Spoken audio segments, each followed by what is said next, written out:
pernah marah-marah sama istri, gak ada hasilnya gitu, malah malu, nyerah nih, waduh. Dan semenjak itu saya udah gak pernah komplain lagi, udah apa nih sedes terserah. Maka jangan suka marah-marah sama istri, karena laki-laki itu lebih suka sama istri daripada anak. Laki-laki itu kan gaya demi anak, enggak demi istri. Karena laki-laki lebih mencintai istri daripada anaknya. Buktinya ada. Pulang kerja anaknya sama tetangga gak apa-apa, akan dimandiin ya gak apa-apa, anak dipanggil. Coba kalau pulang kerja istrinya yang dimandiin tetangga.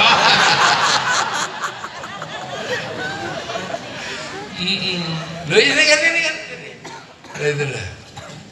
Nah laki-laki juga jangan anu ya Pak, jangan manas-manas ya. Saya itu pernah, istri saya itu panas hatinya gara-gara saya juga yang salah. Ini tak ceritani aja. Dik, dandan yang cantik, jangan sampai kalah cantik sama santri ya. Iya mas. Habis subuh dandan itu, karena jam 8 harus nikahkan santri saya. Nah, Tuhan, dan akhirnya masuk ke mobil, cantik juga istriku ini, tak lihat viral ini, gitu. Walah sampai di perempatan lampu merah, pagi-pagi itu ada matahari, nyorot mobil, di dalam mobil ada perempuan cantik, rambutnya merah, kacamatanya dibun-bun. Mulut saya telah lepas, ya Allah, Arifin yang nyuruh, Bin, itu loh cantik. Saya lupa kalau bawa istri di wah itu seketika saya dijambak, ditawarik dari belakang, dasar matanya laki-laki. Bahasa yang dandan dari pagi gak dipuji, itu perempuan udah tersembunyi masih kelihatan. Ada aku aja masih begitu, apalagi aku gak ada gitu ya. Wah panjang lah pokoknya. Gitu. Saya hanya bisa menghela napas ini saya gak boleh menghindar kalau saya mengatakan enggak, tadi udah ngomong. Akhirnya ya Allah, akhirnya apa yang terjadi? Lama saya tarik napas, saya ngaku, iya deh. Iya apa? Dasar matanya laki-laki. Iya, aku tadi lihat perempuan yang cantik dan tersembunyi. Begitu ya. Ada aku aja begitu. Iya, nggak selalu sih. Ada kamu dan tidak. Laki-laki manapun akan bisa melihat perempuan yang cantik dan tersembunyi. Setersembunyi apapun perempuan itu, kalau cantik laki-laki pasti tahu. Karena kalau aku nggak bisa melihat perempuan yang cantik dan tersembunyi, mana mungkin dulu aku menemukanmu. Langsung kendor. Nah ini kita cerita di mana Sayyidina Umar ya, lah ya itu makanya. Lah itu makanya kan sahabat-sahabat ini indah waktu itu, ada yang model Sayyidina Umar kalah. Nah potret seperti itu itulah ada di kalangan santri. Makanya santri itu kalau dididik orang ya dididik sekuatnya aja. Kalau yang bisa jenggotan ya syukur jenggotan, kalau enggak ya enggak ya terserah. Jadi enggak terus dipatok seperti ini gitu. Nah itu karena ahli sunnah wal jamaah itu pelajarannya enggak begitu. Rasulullah lagi ngajar ngaji, tiba-tiba dari pintu masjid ada yang mat katanya. Ya Allah, sahabat yang lain kan emosi. Wong sudah dilarang manggil mat, itu kan dilarang. La taj'alu du'a ar-rasul bainakum ka du'a ibadukum ba'dha. Kamu jangan manggil temanmu seperti kamu manggil temanmu. Jangan manggil utusanku seperti kamu manggil temanmu. Mat. Sahabat yang tak tonyoin. Akhirnya apa? Ya udah suruh masuk. Akhirnya masuk. Begitu sampai di depan masjid. Ya Rasul, Mat, aku pengen kencing. Ya udah kencing aja. Disuruh kencing itu nggak cari toilet, tapi langsung depan kencing di masjid. Sahabat Umar gak tahan, tawarik pada mau dipotong kepalanya. Terus jangan Umar. Gini-gini juga santriku tapi dari kampung sana. Itu adatnya di kampungnya sana emang kencingnya sembarangan. Ada bantrek ya dikencingi. Gini-gini juga santriku, ini santri Cikarang. Kalau mungkin bahasa sekarang begitu. Sampai Al-Quran mengabadikan orang ini dengan sebutan wajah amin aqsal Madinah, menggunakan kalimat aqsa, bukan bait tapi aqsa. Aqsa itu ujung, yang ujung gak ada jelasnya itu ujung. Bahasa Arab itu ada bait, ada aqsa. Makanya masjid yang paling jauh gak kebayang jauhnya Masjidil Aqsa. Nah, jadi macam-macam. Nah yang bisa kayak begitu siapa? Ya santri yang sekarang. Loh makanya kemudian ada cara-cara dan metode-metode yang akhirnya terjadi di Indonesia, dan itu kita bisa nikmati. Jangan dipaksakan. Dan itu pelajaran dari mana? Ya pelajaran semenjak awal. Makanya peringatan itu menjadi penting karena orang terus tahu pangkat dan kedudukannya. Lah umatnya Nabi, pesantrennya Nabi ya kalau dipanggil sholat ya pasti langsung datang. Nah kalau santrinya kiai dipanggil ya nanti dulu. Makanya kadang kita adzan zuhur setengah tiga kan gitu sambil nunggu. Robana, Robana, masih gak datang ya tombo. Mungkin pegel ya nambah niatin dia. Kalau udah capek dan gak datang baru dia rugi jangan kayak jerandal teko. Ini kan gitu. Makanya ada yang dikir la ilallah gitu. Lah kalau ada yang cuma diem gini ya nggak bisa, yang belakang nggak dengar nggak bisa menirukan. Dulu seluruh ulama datang ke sini ya pakai jubah, kayak beliau ini jubahan. Tapi bagi yang nanam padi kan masalah. Makanya terus kemudian jubah sebagai baju syar'i dipotong. Potongan baju syar'i namanya sarun. Nah, di sini orang nggak punya huruf ain, punyanya monggo bodongo, maka sarun jadi sarungan jadi sarungan. Nah itu fleksibel. Makanya orang kalau pakai sarung fleksibel, sampai mau cingkrang, mau panjang, isbal, terserah. Kalau mau cingkrang tinggal dilinding ke atas lebih tinggi pasti cingkrang. Kalau pengen lebih panjang turunin aja gitu. Tapi yang satu ketika aurat laki-laki itu baina surra wa rubah, ketika takbir antara dada dan pusar, ini pasti sempurna karena di atasnya pasti ada lindingan. Makanya Allahu Akbar pasti nyantol.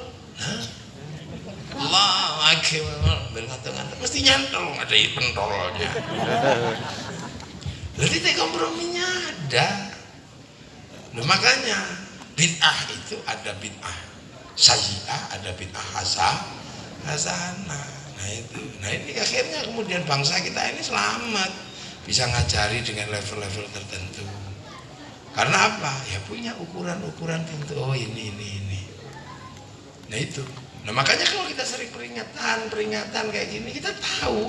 Oh ini di zaman ini. Oh ini di zaman ini. Oh dulu siapa sih yang pertama kali datang ke sini? Oh itu para wali. Loh kenapa wali? Yang ke Eropa panglima perang, yang ini sahabat, yang ke Indonesia kenapa wali? Karena Indonesia itu jauh, masuk ke sini itu setelah Rasulullah. Lah bangsa sini ketika Rasulullah berdakwah di sana, ini sudah jadi bangsa. Tahun 400 Masehi Jawa Barat sudah punya kerajaan Tarumanegara. Jadi kita ini bukan bangsa bolong. Tahun 300 Kutai Kertanegara sudah punya kerajaan. Tahun 600 berdiri kerajaan Mataram di Jawa Tengah. Tahun 800 berdiri Candi Borobudur. Jadi kita komplit sebenarnya. Makanya kalau ada yang mengatakan Islam masuk ke Indonesia itu situasinya bahula, ini nggak benar. Ini sudah maju. Berbicara hukum tata negara, kita punya kitab Negara Kertagama. Berbicara bagaimana bermasyarakat, kita punya kitab Sutasoma. Loh, makanya kita punya bangsa sejajar. Ceritanya sama. Kalau berbicara cinta, orang Eropa punya kisah cinta Romeo Juliet, orang Cina punya Sampai Ingtai, orang Arab punya Kais dan Laila. Kita juga punya kok. Andi-andi lumut, iya kan, Junjung Buir, Tampung Mangku, kalau komplit kita. Di sana ada orang kuat namanya Samson. Di sini juga ada Bantung Bondowoso, ada Sipahit Lidah. Di sana ada cerita ibu tiri yang kejam namanya dalam kisah Cinderella. Kita punya bawang putih, bawang merah. Sana ada binatang bisa ngomong dalam Kura-Kura Ninja. Kita punya kancil nyuriti. Timun, apanya yang beda? Sama kayak. Artinya sama. Ini sebagai sebuah tolak ukur bahwa Islam ketika tahun 1300-an masuk ke sini, ketemu bangsa yang sudah jadi, sudah majunya luar biasa. Dan itu bisa kita lihat, setiap bangsa itu kan punya kecenderungan untuk bersenandung. Senandung, ini nyantai-nyantai. Orang Arab ketika bersenandung, alat musiknya apa? Terbang itu, terbuat dari kayu dan kulit. Orang Eropa, gitar terbuat dari kayu dan tali. Orang Cina, sitar, kayu dan tali. Tapi orang Indonesia, alat musiknya gamelan terbuat dari logam. Artinya hanya bangsa yang menguasai ilmu pertambangan yang maju dan penguasaan metalurgi yang mapan mampu membuat alat musik dari logam. Makanya sekarang orang nanya, kenapa pasukan Cina ketika bawa keramik ditenggelamkan? Nah zaman segitu keramik ya kalah kuat sama logam, nggak ada artinya. Ngapain ngurusi keramik kok kita punya logam? Baru sekarang sebagai barang antik kan gitu. Itu. Nah, jadi sudah punya struktur. Makanya jangan heran. Terus kemudian kita ini bangsa lemah, bangsa tertindas, kata siapa? Kita bangsa yang lemah. Kalau Arab pernah ditaklukkan Mongolia, habis lulu lantak diajar Mongolia. Cina lulu lantak diajar Mongolia zaman Genghis Khan. Eropa lulu lantak diajar Genghis Khan, habis semua, baik Eropa, Cina maupun Arab.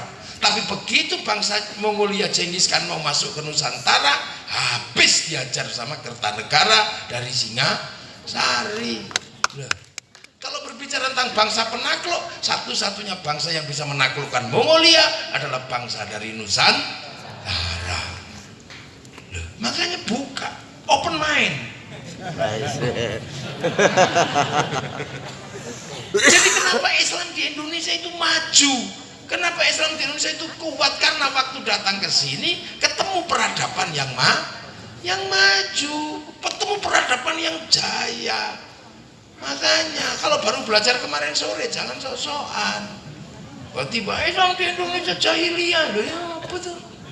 Apa ya berani? Itu bahasa yang maju. Makanya sudah nggak ngomongin yang kecil-kecil tadi itu. Kalau Islam itu liutamima makarimal akhlak, akhlaknya orang ini sudah jadi, tinggal diisi agama. Cerita surga. Ya di sini kalau surga diceritakan banyak airnya. Orang Cikarang banyak sekali air depan rumah. Diceritani bahwa di surga itu banyak buah-buahan, di sini cipluan banyak. Mulai dari kesemek sampai duwet itu banyak. Kalau diceritakan bahwa di surga banyak sekali perempuannya, orang sini tuh nggak pernah mikir surga perempuan banyak. Kenapa? Karena orang sini punya satu di dunia aja pusingnya luar biasa. Sampai nggak keurus tadi itu. Kalau di Arab perempuan itu nurut karena seluruh resources dicari oleh laki-laki, berburu laki-laki, perang laki-laki. Kalau di sini perempuan nyaman bisa hidup sendiri, kerja di pabrik hidup. Itu ngurus padi, ngurus sawah hidup, ngurus bebek hidup. Makanya perempuan di sini merdeka. Makanya berani-berani sama laki. Independen perempuan di sini. Tinggal mati laki-laki hidup. Makanya kalau perempuan menjanda lebih kuat daripada laki-laki menduda. Perempuan menjanda 20 tahun tahan. Laki-laki menduda 3 hari udah langsung datang ke kuburan, langsung mayatnya dilangkai. Wah, tetangga nanya, kenapa mayat suami istrimu kamu langkai? Ya dulu dia bilang jangan menikah lagi, kalau mau nikah lagi langkai dulu mayat.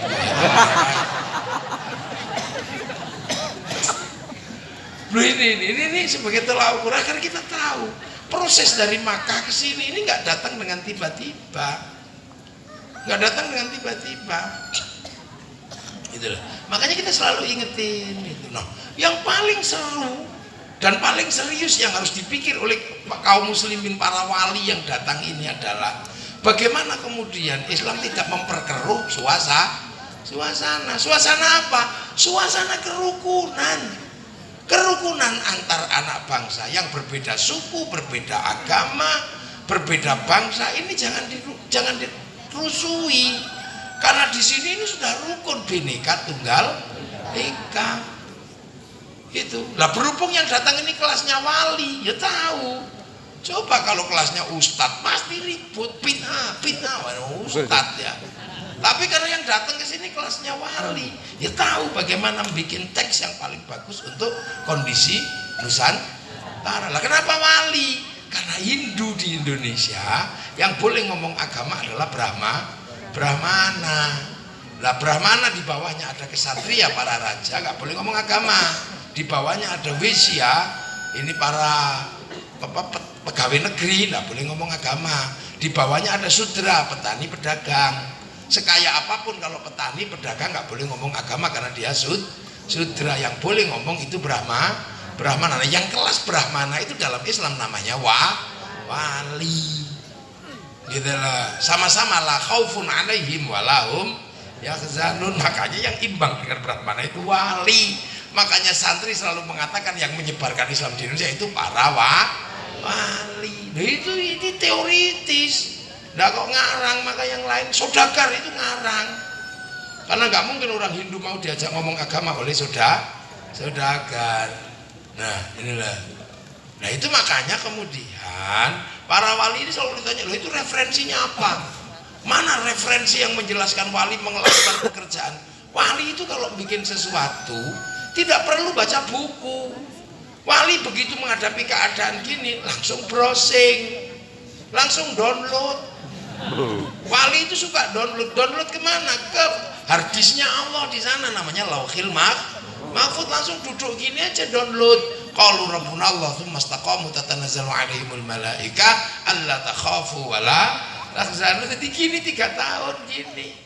Makanya itu downloadannya besar, wifi-nya besar, paketannya besar. Nah kita nggak pernah download ya nggak punya paketan. Ya Allah.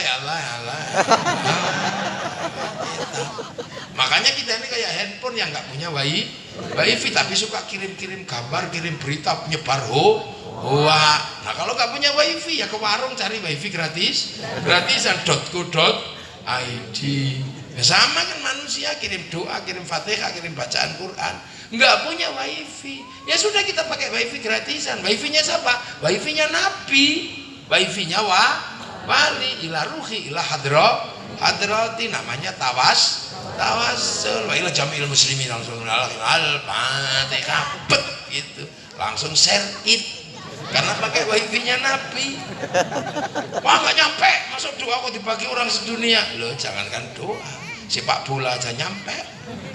Loh kalau ada Liverpool main sepak bola cuma 1 orang yang syuting gini terus sama dia dinaikkan ke satelit oleh satelit dibagi ke seluruh dunia. Bagiannya sama, jamnya sama. Makanya orang kalau nggak percaya doa bisa dibagi, orang itu nggak punya TV. Loh gitu. Loh